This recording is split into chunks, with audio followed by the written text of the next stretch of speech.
It began at the Africa Union Summit, where Ethiopia's foreign minister opened the summit with a scathing attack on the International Criminal Court for unduly targeting African leaders.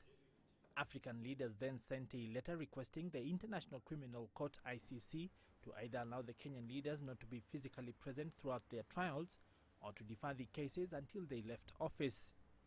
But as the African Union demands that the Security Council vote to delay the ICC trials for a year, diplomats say the draft resolutions appear doomed, with only 7 of the 15 council members known to be supporting it.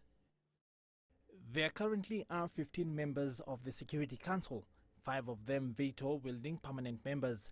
They are China, France, Russia, the United Kingdom and the United States. Out of these, only China and Russia have shown their support for the resolution.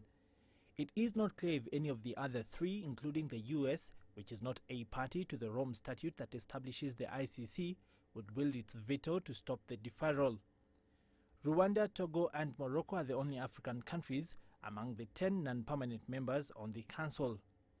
Earlier in the week, China's United Nations ambassador, who is serving as president of the Security Council in November, expressed his support for the African-backed resolution. The Kenyan leaders were democratically elected by the Kenyan people, and their dignity should be fully protected and respected. The resolution would need 9 votes to pass, and even then it could be vetoed by strong ICC supporters, Britain or France. The Security Council can defer International Criminal Court proceedings for 1 year, but Western diplomats and activists are reluctant to support a deferral because of concerns it could lead to impunity.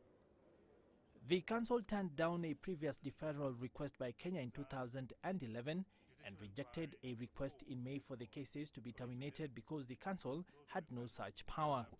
The African Union also plans to raise its issues with the International Criminal Court next week at a meeting of the Assembly of State Parties, which is made up of the 122 members of the court.